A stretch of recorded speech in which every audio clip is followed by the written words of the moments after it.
नमस्कार, सत्य को जानो न्यूज में आपका स्वागत है। दिखाएंगे वही जो सच है। सर्वप्रथम पत्रकार परिषद के प्रारंभ के पूर्व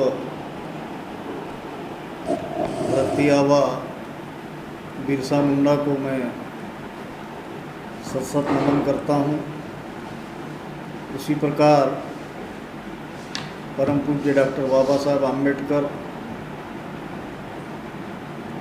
आपको भी आज के इस शुभ अवसर पर सत नमन करता हूँ।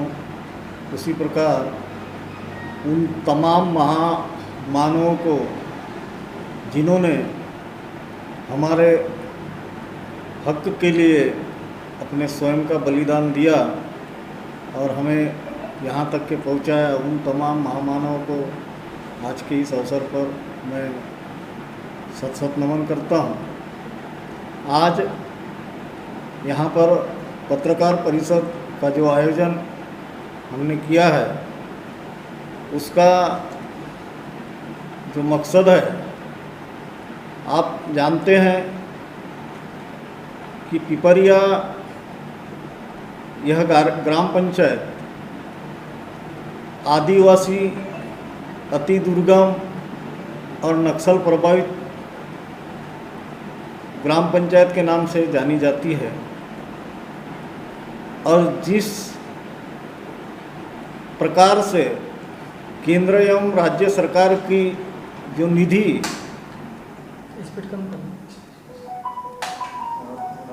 आदिवासी नक्सल प्रभावित क्षेत्र के लिए वितरित किए जाने का शासन के द्वारा जो घोषणाएं की जाती है, उन घोषणाओं का अगर हम उन घोषणाओं की अगर हम तुलना करें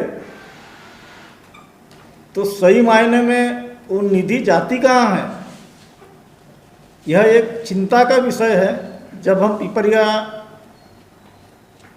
के गली कूचे पर ध्यान दे, पिपरिया की जनमानस की समस्याओं पर अगर ध्यान दे, तो जो शासन द्वारा आदिवासी क्षेत्र के विकास हेतु जो निधि वितरित की जाती है, उस निधि का कहीं दूर दूर तक पता नहीं चलता। आदिवासी जो अंचल है, आदिवासी अंचल के जनमानस के सर्वांगीण विकास हेतु बहुत सारे सरकार के द्वारा प्रयास किए जा रहे हैं, लेकिन उनका प्रयास पिपरिया तक के पहुँच ही नहीं रहा है। मैंने पिछले 25 वर्षों से अपनी शिक्षा पूरी होने के पश्चात इस समाज सेवा के क्षेत्र में मैं उतरा हूँ और पिपरिया में जिन सुविधाओं की आवश्यकता है, उन सुविधाओं की पूर्तता के लिए सतत प्रशासन से मैंने मांग करते रहा। आवेदनों द्वारा, निवेदनों द्वारा, समाचार पत्रों के माध्यम से, आप जानते हैं मैं एक पत्रकार भी हूँ। अपने कलम के माध्यम से शासन को जगाने का मैंने बहुत सारा प्रयत्न किया, लेकिन मुझे सफलता, पूर्णतः सफलता नहीं मिली। कहीं कहीं आंशिक सफलता मिली है, थोड़ी थोड़ी। अभी वहाँ पर जो मुख्य समस्या है, पिछले 40 वर्षों से जो एक मुख्य समस्या जो लटकी हुई है, वह है काशी नाला का संचय प्रकल्प, जल संचय प्रकल्प। अगर काशी नाले का जल संचय प्रकल्प तत्काल पूरा कर दिया जाता है, तो आजू बाजू का जो क्षेत्र है, जिसमें पिपरिया ग्राम पंचायत है, काहली ग्राम पंचायत है, पाउड़दोना ग्राम पंचायत है, खेड़ेपार है, सोनपुरी है, बामनी है, पाथरी है, ऐसे ग्राम पंचायतों का जो जल स्तर है, वो जल स्तर बढ़ जाएगा। उस एरिया में जो जल स्तर जो एकदम नीचे घसर गया है, आज वहाँ के लोग बोर कर रहे हैं तो 400-500 फीट खोदने के बावजूद भी वहाँ पर पानी नहीं मिल रहा है। अगर काशी नाला प्रकल्प जल संचय प्रकल्प है, यानी मराठी में साठवन प्रकल्प बोलते हैं, तो वो प्रकल्प अगर पूरा हो जाता है तो हमारे क्षेत्र का जो जल स्तर है वो ऊंचा हो जाएगा, जिससे ग्रामीण क्षेत्र में निवासरत जो हमारे किसान वर्ग है उनको अपने खेतों में सिंचाई का एक अच्छा साधन उपलब्ध हो सकता है। दूसरी हो गई बात, जो दूसरा जो मेन मुद्दा है स्वास्थ्य से संबंधित। पिपरिया में प्राथमिक स्वास्थ्य की ऐसी कोई व्यवस्था नहीं है।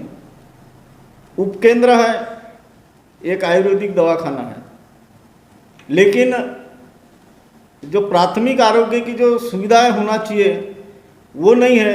परिणाम स्वरूप वहाँ से पिपरिया से कावराबांध लगभग 18 किलोमीटर, दरेकसा लगभग 20 किलोमीटर लोगों को प्राथमिक स्वास्थ्य की सेवा लेने हेतु आना पड़ता है, और अंतिम में सालेकसा ग्रामीण रुग्णालय। तो मेरा ऐसा मानना है कि पिपरिया में जब सारी प्राथमिक स्वास्थ्य केंद्र स्थापना करने हेतु लगने वाली सारी अटें जब पूरी हो रही है, पूरी शर्तें पूरी हो रही है, शासन के नियति के हिसाब से सभी शर्तें पूरी होने के बावजूद में आज तक के वहाँ पर प्राथमिक स्वास्थ्य केंद्र खोला नहीं गया है। और इसके लिए मेरे ख्याल से किसी जनप्रतिनिधि ने प्राथमिकता से इसको सवाल करने का प्रयत्न नहीं किया है, क्योंकि पिपरिया जैसे गांव में प्राथमिक स्वास्थ्य केंद्र हो, इस बात को स्वास्थ्य विभाग भी मानता है, और स्वास्थ्य विभाग की ओर से मुंबई में जो स्वास्थ्य विभाग है, जो स्वास्थ्य संचालनालय है, वहाँ तक के जिला परिषद के माध्यम से, पंचायत समिति के माध्यम से, जो DHO है, अपने THO है, इनके माध्यम से प्रस्ताव पहुँच चुका है। और इस मांग को लेकर के लगभग पूरे 25 साल हो गए मैं सतत प्रयास कर रहा हूँ, और अभी तक के तो मैं एक सामाजिक कार्यकर्ता के रूप में ही इस बात के लिए लड़ रहा था। लेकिन अभी विगत चुनाव में मेरे पिपरिया की जनता ने मुझे प्रतिनिधित्व करने का मौका दिया, और मैं आज एक सरपंच के पद पर पदासीन हूँ। और इसके उसके तरफ क्या उंगली उठाऊँ, इसलिए मैं खुद ही अब इन सभी मांगों को लेकर के अपने ही जिस निर्वाचन क्षेत्र से मैं चुनकर आया हूँ, उसी निर्वाचन क्षेत्र में वार्ड क्रमांक 3 पिपरिया, जहाँ पर पांडरी गल्ला टोला रास्ते पर एक गुलाब टोला आता है वार्ड क्रमांक 3 में, और वहाँ धरती आबा बिरसा मुंडा जी की प्रतिमा स्थापित है। उसी प्रतिमा के साथ सामने 15 नवंबर से भूख हड़ताल करने का मैंने संकल्प ले लिया है। तीसरी समस्या है रोड रास्तों की। तो रोड रास्तों के बारे में आप सभी जान रहे हैं कि पिपरिया में जो मेन रोड था सालेकसा से गल्ला टोला वाला, इस रोड का काम हो चुका है। इसके लिए भी हमें भारी संघर्ष करना पड़ा, तब जाकर के शासन जागी, सरकार जागी और उस रास्ते का काम हुआ। लेकिन आज भी उस रास्ते का काम इस क्वालिटी का हुआ है कि आज भी वहाँ पर गल्ला टोला तक बस नहीं जा पा रही है, पिपरिया तक के बस जाती है। तो हमने बस व्यवस्थापक से बात की है, तो उन्होंने बताया कि बस रास्ता बहुत सकरा है, और जो रास्ता बनाने वाले ने जो साइडिंग जो भरा है, मुरुम जो डाला है, तो उसके ऊपर में रोलर नहीं चलाने की वजह से बस अगर किसी वाहन को साइड देती है तो बस खप जाती है, और दुर्घटना होने की अपार शक्यता होने के कारण वहाँ बस गल्ला टोला नहीं जाएगी। अब यह प्राथमिक स्वास्थ्य केंद्र काशी नाला प्रकल्प के बाद में हमारे यहाँ पर गल्ला टोला से पांडरी इस रास्ते की इतनी हालत ख़राब है पिछले लगभग 40 वर्षों से उस रास्ते पर किसी प्रकार का काम नहीं हुआ और उसी रास्ते के साइड में मैंने भूख हड़ताल करने का संकल्प लिया है, ताकि आप जैसे हमारे मीडिया कर्मी वहाँ आए और अपने कलम के माध्यम से हमारी आवाज़ को जनता तो यह शासन तक पहुँचाए और हो सके कोई शासन के प्रतिनिधि आ जाए तो उनको पता चले कि हकीकत में हमारा पिपरिया का जो मूल निवासी समाज है वो किस परिवेश में अपना जीवन निर्वाह कर रहा है।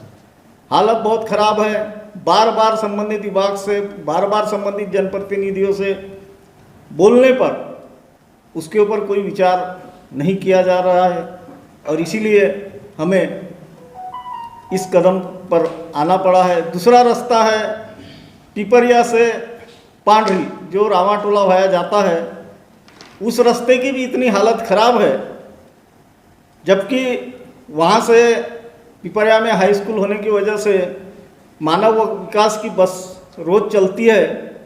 पांडरी पाउडदौना तक के बच्चे वहाँ आते हैं और हमेशा वहाँ पर दुर्घटना होने की शक्यता रहती है। तीसरा रास्ता है बाकलसर्रा, कारूटोला से बाकलसर्रा, कारूटोला, रामाटोला, नीमटोला, कोहकाटोला, इन टोलों के जो निवासरत हमारे मूल निवासी समाज के लोग हैं, इनकी काश्तकारी बाकलसर्रा रोड तक के आती है, बाकलसर्रे के वो नाले तक। रास्ता इतना ख़राब है वहाँ से चलना मुमकिन नहीं। रोज़ दिन ब दिन वहाँ पर दुर्घटनाएं होती है।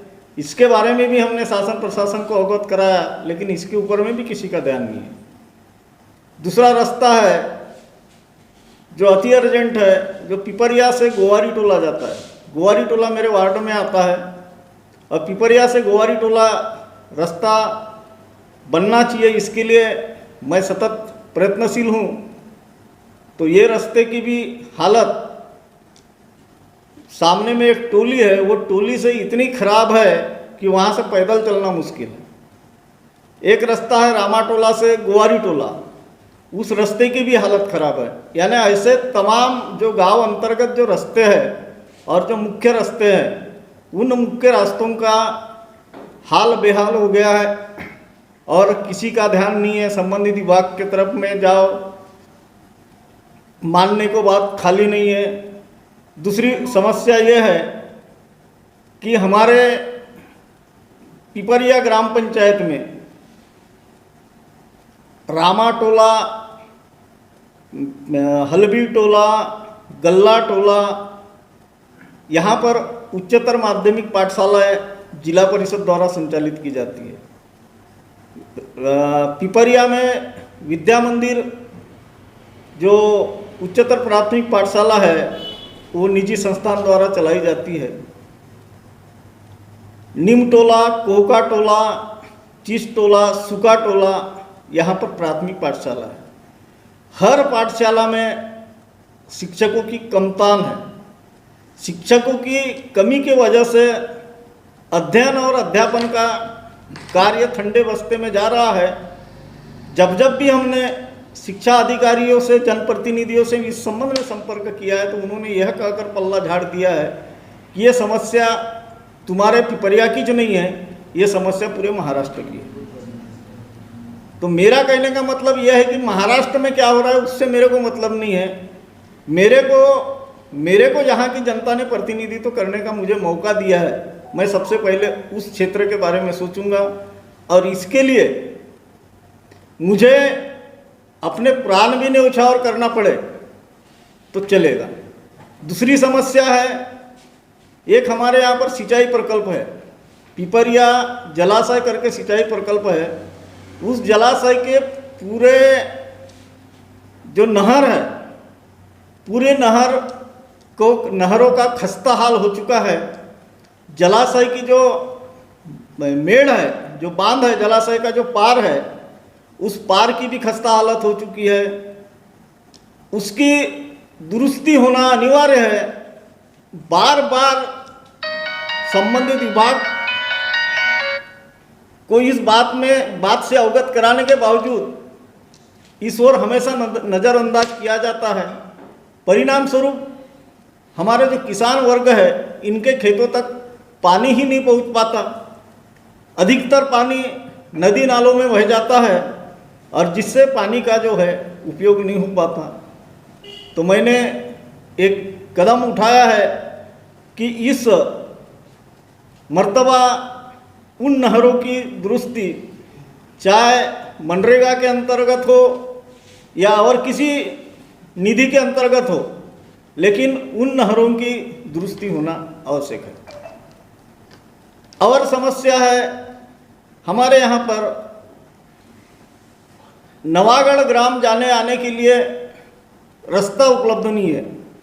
वहाँ के नवागढ़ के लोग लोधी टोला, गुलाब टोला, हलवी टोला के लोगों को आने जाने के लिए एकमात्र पिपरिया जलाशय का जो नहर है उस नहर के पार पर से जाना आना पड़ता है। और उस नहर को मैंने पिछले 2010 में तत्कालीन विधायक सन्माननीय रामरतन बापूजी राउत इनके स्थानीय निधि से खड़ीकरण का काम करवाया था, जो आज तक के चला। लेकिन आज उस रास्ते का पूरा हाल बेहाल हुआ है। उस रास्ते को भी करवाने के लिए सभी नियंत्रणालयों से संपर्क किया मैंने, लेकिन किसी ने ध्यान नहीं दिया। और हमेशा मैं अपने क्षेत्र की समस्याओं के लिए सबके दरवाजे खटखटाया, तब मैं कहीं प्रतिनिधित्व, जनता का प्रतिनिधित्व नहीं करता था। मैं एक समाज सेवक के नाते सारी समस्याओं का अल्टीमेटम मैं देते रहा। लेकिन आज मेरे ऊपर जवाबदारी आ गई है, क्योंकि जब भी कोई बाहर का व्यक्ति आता है तो पहले जब वो टीका टिप्पणी जब करते हैं तो मुझे खुद इस बात का फील होता है, मुझे दुख महसूस होता है कि मैं किस परिवेश में हूँ और मेरी कहीं सुनी नहीं जा रही है। तो इसलिए ये भूख हड़ताल का जो पैतरा जो मैंने किया हूँ और अन्य जो समस्या है, तो मैंने जो निवेदन दिया है, आप लोगों को भी निवेदन दिया हूँ, उस निवेदन में सभी समस्याएं अंकित की गई है। कलेक्टर महोदय को दिया हूँ, कलेक्टर महोदय के नाम से दिया हूँ, तहसीलदार साहब के मार्फत कलेक्टर महोदय तक के पहुँच चुका है मेरा जो निवेदन है। अभी वर्तमान के जो विधायक है सन्माननीय ससराम भाऊ कोरोटे, इनको भी मैंने निवेदन दिया है। जो पूर्व विधायक है संजय भाऊ पुराम, इनको भी दिया है। उसके पश्चात हमारे जिला परिषद सदस्य है गीता ताई लिल्लारे, इनको भी दिया है। उसके पश्चात पंचायत समिति सदस्य को दिया है, हमारे सरपंच महोदय को दिया है, आप लोगों को भी दिया है। यानी मैंने आपको निवेदन आवेदन इसलिए किया है कि आप जिस तरीके से हो सके आप मेरी भूख हड़ताल के दरमियान आप मदद करेंगे। और मैंने प्रशासन को टाइम भी दिया है, 1 नवंबर तक का टाइम मैंने दिया है। और 1 नवंबर तक के अभी बहुत समय बाकी है। 1 नवंबर तक के अगर मुझे किसी प्रकार का किसी का अगर किए गए कार्रवाई का अगर अहवाल मुझे प्राप्त नहीं हुआ तो 1 नवंबर से मैं अपने भूख हड़ताल में बैठने की तैयारी शुरू कर दूंगा। और 15 नवंबर को धरती आबा बिरसा मुंडा जी की जयंती है और उसी जयंती के दिन मैं बिरसा मुंडा चौक गुलाब टोला वार्ड क्रमांक 3 पिपरिया में भूख हड़ताल में बैठ जाऊंगा। और जब तक के मांग पूरी नहीं होती तब तक के मैं वहाँ से उठने वाला नहीं हूँ, चाहे मुझे वहीं पे मर जाना पड़े, लेकिन मैं वहाँ से उठने वाला नहीं हूँ। ये मेरा संकल्प है। और इसमें आप सभी मेरे जो मीडिया कर्मी हैं, सभी मेरे पत्रकार साथी हैं, आपकी जो भूमिका है, आपकी भूमिका प्रमुख रहेगी।